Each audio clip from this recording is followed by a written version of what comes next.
Hello and welcome to SXZBear, where it's time to make the donuts, and we're gonna go make the donuts. Maybe already made the donuts, I don't know. So join Phumpy and I. Come on in.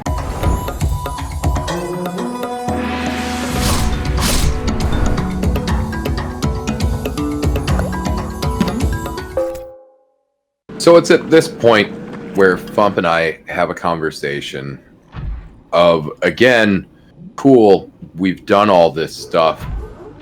What do I do next? And this is where the game sometimes does struggle just a little bit. You know, we've talked about it before. It does not hold your hand at all. What Swiss does. I do just a bit. And so this is when him and I started talking, and we referred to this as getting ready for the journey. If you've played the game, you understand what I'm talking about when I say the journey. For us, this meant a Cyclops. I had made a little bit of a to-do about the Cyclops. We've actually already scanned all the pieces for it. Pretty early on, too. You were finding them in good places, and because you found it early on, you kept looking for them, which was good. They were one of the resources that, like, you, for whatever reason, you recognized those things real quick. Mm-hmm. I mean, they're big. Most of them. Collecting stuff for it, though, was a whole nother venture. Yeah. I mean, That's obviously you don't see more than half the stuff that we go through. And I don't want to say go through, but we cut a lot of stuff out. A lot of dead time, a lot of finding resources and everything like that. Yeah, boy, did this take a while. Yeah, I was to say, I think straight playtime, you were clocking in around 30 hours. Yeah. Which is just a really solid Subnautica playthrough. We weren't speed running, we weren't trying to do any of that. I kind of trying to smell the flowers here and there and allow Phumpy to enjoy some of the biomes and beautifulness that is Subnautica. But this is one of the more tedious tasks, is getting ready for the journey. So while we have the blueprints for it, we still needed to get the hard materials for it. And that's when Mr. Lucky here goes out looking for stuff. And you come across, not your first, not your second, but your freaking third, a hat trick of time capsules in one playthrough. Yes, sir. Talk to me about Time Capsule 3, you lucky SOB. Yeah, no, Time Capsule 3, the third one that I've come across, and I felt good. No, actually, I wasn't too surprised. I was like, oh, hey, look, a time capsule. And you're like, son of a bitch. But I have 10 plus playthroughs under my belt, and I think I've only come across 4 or 5 time capsules. Not that I look ultra hard, but like, I keep an eye out for time capsules. I know what they look like. And here 3 in one playthrough. Yep, here I am just stumbling across them. Goddamn hat trick. But no, pull up, grab it. And I got a couple of things: synthetic fiber, a wiring kit, which continue watching in later episodes. You'll see why that's super important. I could have just made one, but this one just came in clutch. A couple of other things, and it was nice. It wasn't a flaming knife or anything. No, you got the 2 ion cubes here. Oh yeah, and 2 ion cubes, which was. You'll understand if you keep watching and keep following. Like we're saying, more to this story. And then obviously the message, which I think I read each one thus far, and I appreciate each one thus far. He said, greetings from a fellow interstellar castaway fortunate enough to be marooned on such a beautiful world. My time here is through, but I hope these items serve you well as you pursue the answers to your questions in the depths below. Again, if anybody watching, if one of these happens to be your time capsule by chance, let us know. I think at this point, I don't think I mentioned this to Swiss or in video. I think at this point I was just like, this is legit. Like, this is such a cool feature to put in a game. Like, to communicate a single player game, but to still communicate with other people. You know what I mean? So we did have a small conversation on this, yes. So I think at this point, I was just really fucking pumped. Because I wanted to think about what I was going to put in my time capsule and everything like that. And I think the only thing that me and Swiss discussed was check out SXZBear. that was a make sure your message plugs us. It was a given. It's also really cool because, like, you know, it's the third one you came across, and like, hey man, you come across remnants from 3 other people who have completed this game. Like, and I remember 2 things on time capsules. One, it was something I used to try to get you to give this game a look. And then number 2 is the whole, like you said, it's a single player game. But every time you finish it and you get to launch your own, or every time you come across one, you get reminded that you are part of a greater group that has also taken on said challenge. And if it's your first time for somebody like Phumpy here, I love that it's that constant push of like, hey man, as somebody who made it there, you can do it too. Hope this helps. Is a beautiful thing. I say, even if it's not your first playthrough, when you come across one, I still read them. Like, cool, what'd this guy have to say? Like, I have read one on probably my 4th or 5th playthrough. I think it was like my 4th one I ever found. And I've only found like 4 or 5. It was 100% a message geared towards a first-time player. And it's the only time I wish, like, oh, I wish I could put it back. I wish it had spawned in for a first-time player. Like, because as a veteran at that point, it was like, oh, cool, he gave me this and this and this. I don't even remember what he gave me. But I do remember the message hurting me in a way of like, oh, that guy's out there like, yeah, my time capsule really helped someone. It didn't. But I appreciated the message. Like, it was painful in a personal way. Like, I want to say it was like a computer chip, maybe a purple tablet. But it was one of those things where, like, cool, they were all things I knew where to go get extras of and shit. and while you saved me a little bit of time, dude, it didn't. Like, on the flip side, I just remember the message being one of those, like, it was an arduous journey and I barely survived. It was a snapshot of his little buddy that we'll talk about in the final episode, because he had one of those. And it was a farewell to that, and I hope your journey was as awesome as mine type thing, and like, hope these things help you. And it was immediately like, I'm a little soul crushed because this guy took so much time. You know, this person spent so much time making sure that, like, whoever finds my time capsule, they're going to be like, it's the greatest time capsule ever, man. And they're going to feel me, and they're going to know that, like, somebody out there cared about it. Thanks, bud. It didn't. Like, no. On the flip side of that, too, though, it also made me make sure that, like, I appreciated time capsules.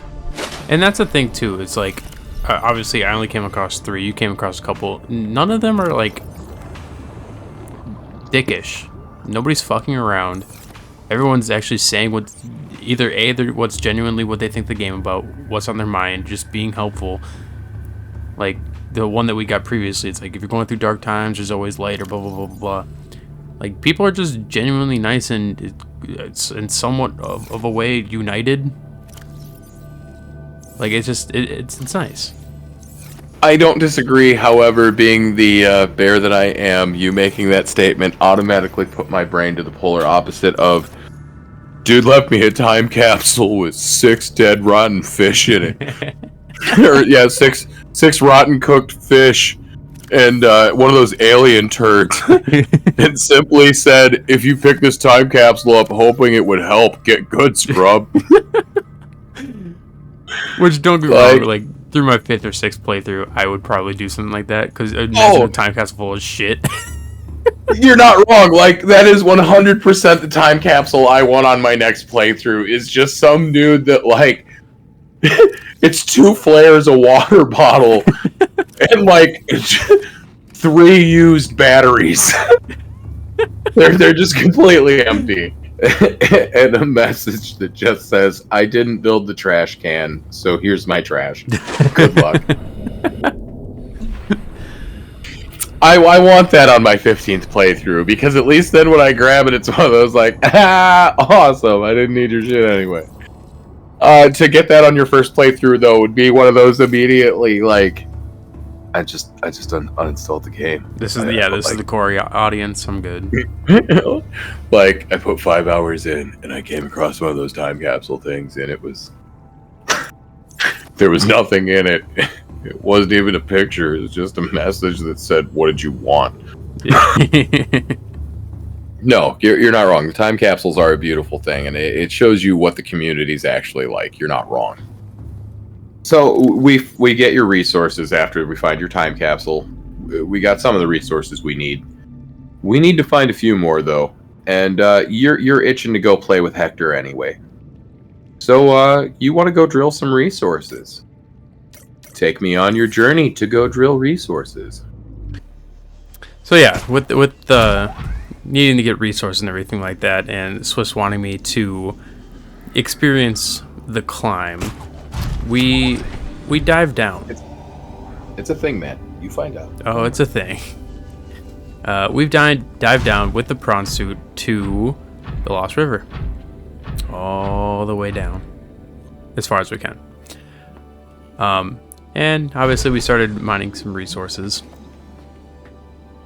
The silver, as we mentioned, was probably the best find down there. It was a big old slab of silver. It was plentiful, and it's pretty sure it's what I needed for the rest of the game too, which is nice. You also took the moment to smack talk, something you had been running from pretty much the whole game. Every time you encountered it, so you see the ghost Leviathan juvenile down there, like 100 yards away, and you start drilling on something and start talking hella smack to that Reaper in the distance. Do explain. Smack talking to juvenile Leviathan. I'm in a mech. I'm a cocky motherfucker. I have a Hector. No, I think my thought process was, if you come at me, I'm just gonna go away. I'm gonna eat myself. Can't touch me. Spider-Man up in this bitch. And I must say, to my surprise, you did just that.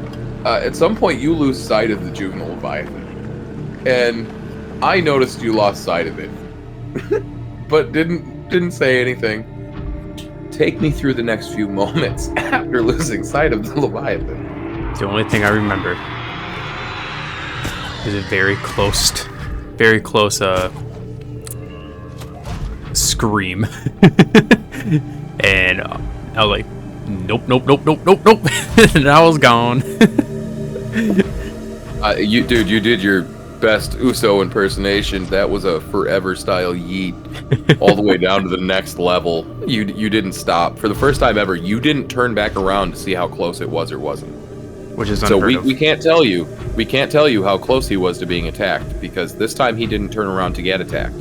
This is the moment you achieved the other sense, survival instinct. Hell yeah. So you yeet all the way down. We get back into the blue chamber around that beautiful tree of life that gives birth to those terrifying leviathans. You picked up a few other things, and while you were here, I have you glimpse something. I think for the second time now. I think this is the first time that we actually looked. Yeah, we were. There's kyanite down there that we need for something as well. So we were just looking around, see if we could possibly find some. And it's your first look at the inactive lava zone. Talk to me about, as I think you described it, the beginnings of hell. Yeah, the inactive lava zone. Yeah, I was told there is nothing too crazy, nothing that I need to be too worried about. But there was still a couple of there was a couple warpers there, like right off rip. I don't think they went too deep with us. I think it was definitely at the brink between. I don't think any of them came too close. Yeah. But obviously, I'm still even in the prawn suit. I'm still wary of the lava and everything like that because it's lava. But while exploring, I don't think we came across anything too crazy. No, we didn't. And I mean, we didn't explore ultra far here yet. Obviously, we're not quite ready for it. But you got an extra look at it. So, as we said when we started this conversation, let's just get into the meat and potatoes of the climb. Heading back to Pooh from that deep in the Lost River with just the prawn suit. How did you and Hector go? We made it out.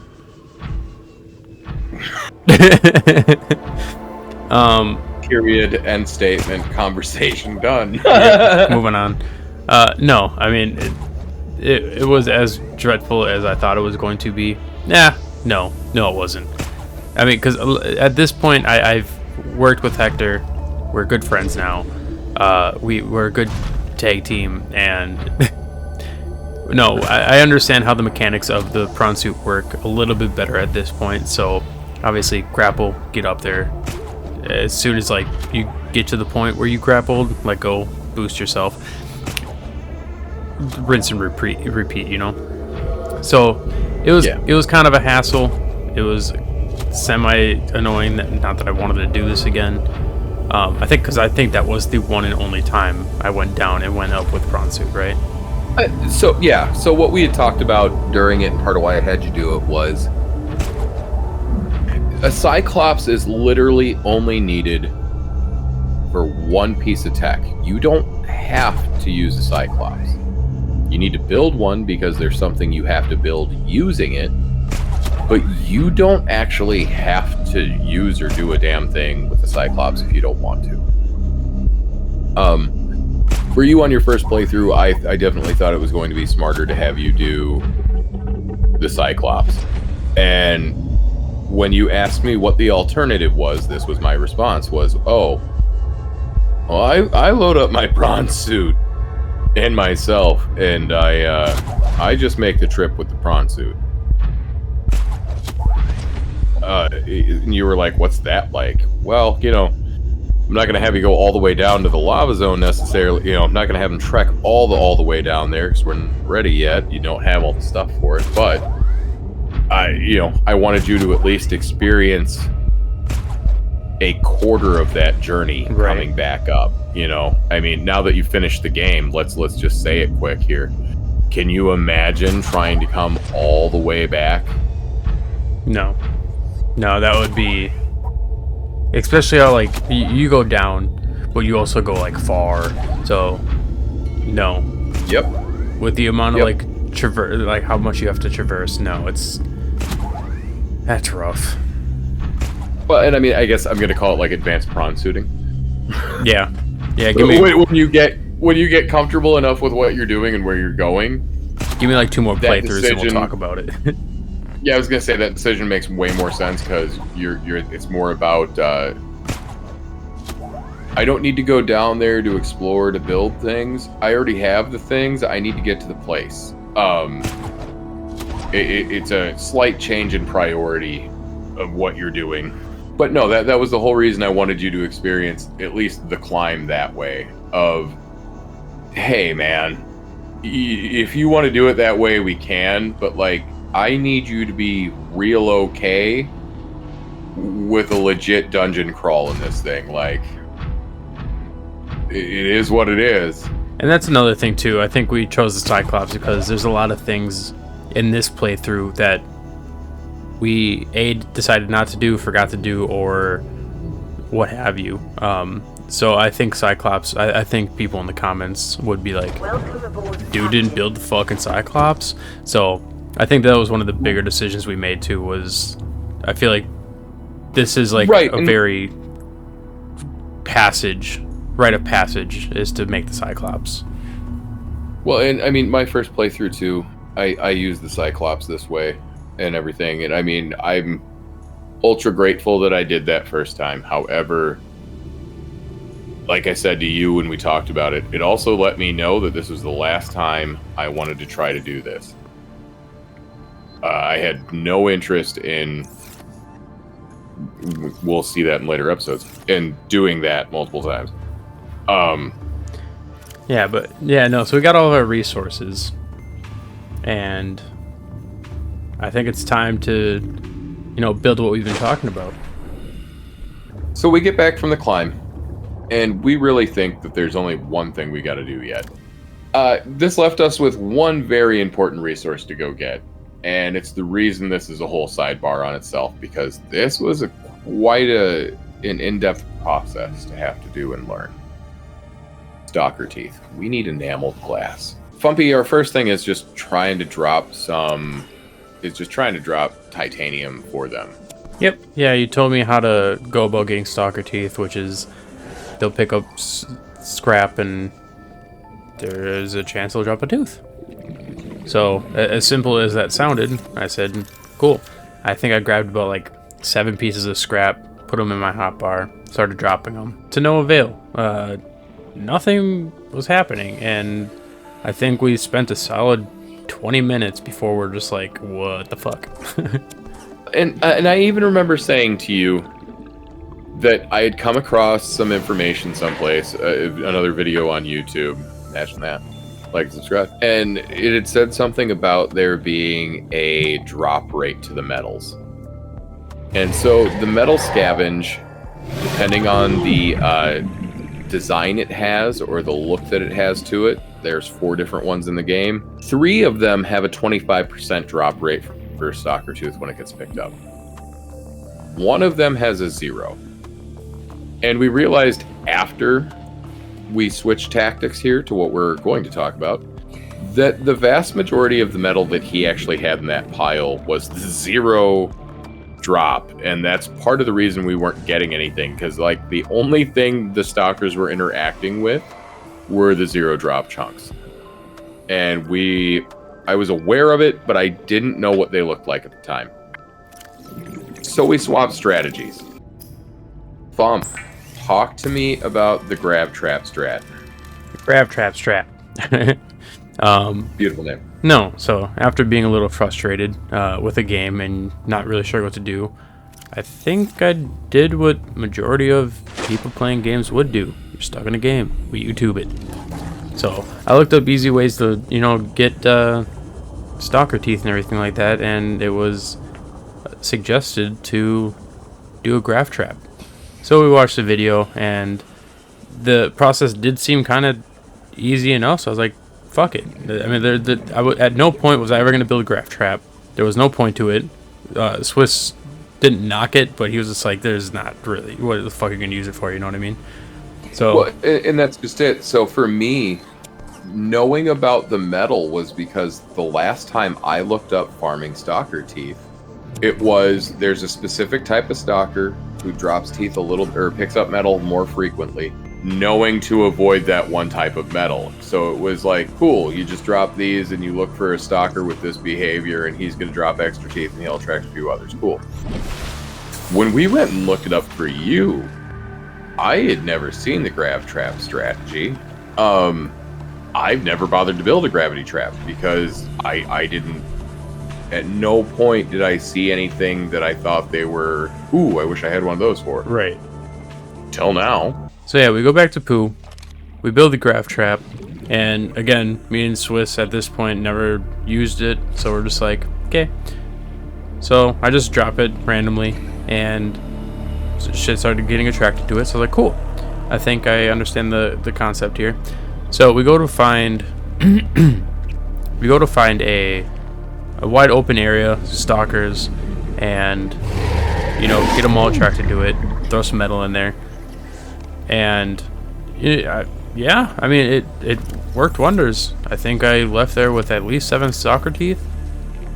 I think you were good for the rest of the game. Yeah, a couple bite marks in my ass because I got a little too close, but other than that, no, it worked wonders. That tooth didn't get stuck in there. Yeah, right. Missed opportunity. That would be cool.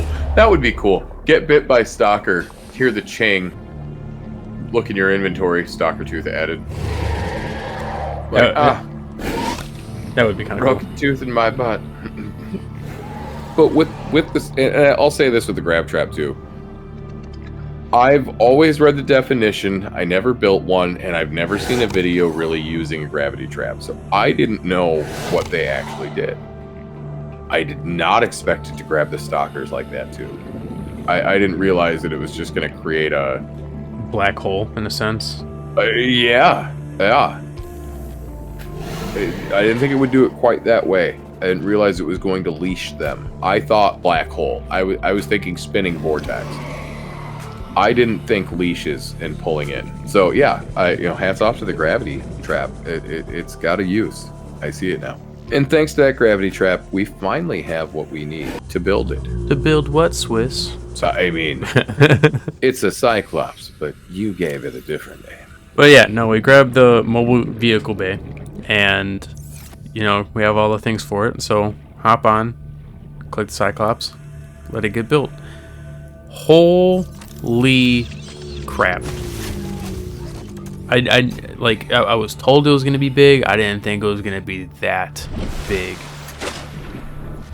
Like, when do you think? For some reason, like submarine, I'm thinking a little one-man seater and everything like that. No. Swiss informed me that it will be it's supposed to be manned by 4 people. 3 people. It's a big boy. Yeah, you were expecting a slightly larger version of a Seamov. Which would have been cool. No, but it gets built, and obviously, what the first thing I gotta do, I gotta go check it out. And so, hop inside, and I'm exploring. I think I went through the bottom layer first, obviously. See the lockers, go through the back, and checked all the doors. Literally, there was a prompt for a door. I clicked it. It closed. It opened. I was like, oh, hey, it works. And at that point, I had to make sure that every single door works. So I did. Sidebar, they do. No dysfunctional door in my sub. But yeah, and then I get upstairs. I see the engine room. I see the 6 batteries or power cells that it takes, and I'm just like for some reason, like, this is the thing that made me feel a little bit smaller too. You know what I mean?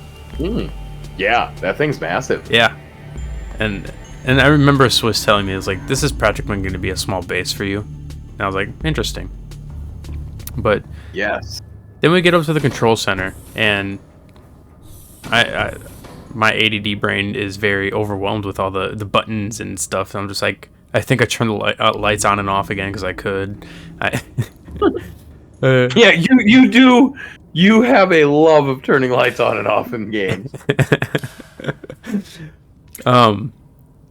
But yeah, and then I think before we started messing around with it too much, there was a task at hand with any vehicle, and that is to, color it and name it. Swiss, I'll let you do the honors. What did I name this beautiful machinery? Big Mama. Big Mama. Which I thought was great, because considering that the vast majority of the talking electronics have a semi-female sound to them, or female sound, the one that you actually designated a more female name with Big Mama is the one that speaks to you in the deepest voice. Like, welcome aboard, Captain. Like, I don't know what country she's from, but damn, she sounds healthy. And then the color scheme that I went with, because obviously it did blue and white, red and purple, or red and pink. It's big, and I don't know why, but the first thing that came to my head that was big was the Incredible Hulk. So I did green and purple. Again, Phumpy brain, very simplistic. But no, Phumpy smash. Phumpy smash, dude. No, green and purple, and called it Big Mama. Hopped out, looked at that sexy thing. I said this in post with Swiss here. After seeing it with green and purple, Big Mama, the one that we know, the one that we love. Also rewatching the video and seeing the base white, black, and orange little lines or whatever. That looks slick the way it came. I think that looks good the way it was. Fair statement. That is a good design. Yeah, so I should have left it It definitely became an eyesore. But regardless, it's mine. So I think to wrap up that day, we didn't go anywhere. But goddamn, if we didn't test drive that big beautiful baby. Yeah. So like every vehicle that we've made, I always tell him to go test it out. And if you're a seasoned player, you know darn well all the learning curve that is the Cyclops. It doesn't drive like any of the other vehicles because, well, there's supposed to be 3 people manning this, not just you. You don't see shit. It makes a crap ton of noise. And Phumpy, you decided to see how fast that baby could go. Yeah, what dude. happens when you do that? It overheats. It gets caught on fire. Which I think was funny because for me, and I had you check it out too, there's the upgrade terminal inside the Cyclops. And I had you check it out too. I did this when I first got in the Cyclops as well. And the first thing you notice is fire suppression system. Yeah. Was my first thought, was like, nothing else is offered this. That means that you light on fire often. Why? Why do you catch on? Why are you offering me this? Like, no, we did not build it. Why? Because Phumpy never went that fast again. Excessive noise. No, I did it once to laugh and point, and yeah, no, never again. Also, that was in open waters, and I knew this wasn't going to stay in open waters, so I definitely didn't go fast. Oh yeah, no. You pointed it towards the void. Just seeing what you can do. So talk to me about that. We're gonna go more in depth on the controls later. That first time out, how is that driving that? How do you feel being in the mammoth that is Big Mama? I hate it. I hated it. It was so slow, even on the fast speed. It was so bulky. I couldn't see a goddamn thing. There's multiple camera views. I think top through the window, and then a camera below. I think the best option was the camera below, and I believe that's one that you said that you use. But more often than not, yeah, I swap between front view and that. But all 3 suck. Like, because you're seeing what's in front of you, and I hate that I have to keep saying this because I feel like I'm digging on myself, but Phumpy small brain. I forget that I have a huge ass attached to this camera. I mean, and here's where I'm going to support you on this, though. Every other vehicle, your spatial awareness is not much larger than your field of view. True.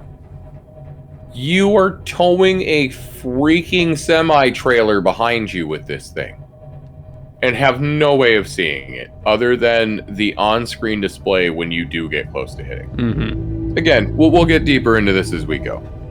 But I do love that I told you the reason I skip using it is because I hate it for all of those reasons is your same first reaction. And I think the biggest comparison that me and you both made, and if you guys have followed us long enough, every Sunday, baby, we're on the sea, a sea of thieves. If we're not in the water, we're out of the water, surfing the waters.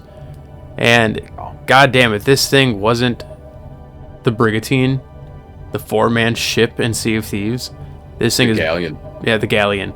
This thing is bulky. This thing moves slow. This is not for maneuverability. That was a big comparison that we made, and it's just big. It's a big mama. No, and yeah, for us it was the immediate likeness of just the, you know how sloops handle this way and they're real friendly and the brig's kind of okay, but it's not the greatest thing, and then you get to the galleon and you're like, I hate it, thanks. Detecting multiple Leviathan class life forms in the region. Are you certain whatever you're doing is worth it? That's how I feel about Cyclops. It's just an immediate like, cool, thanks, I hate it.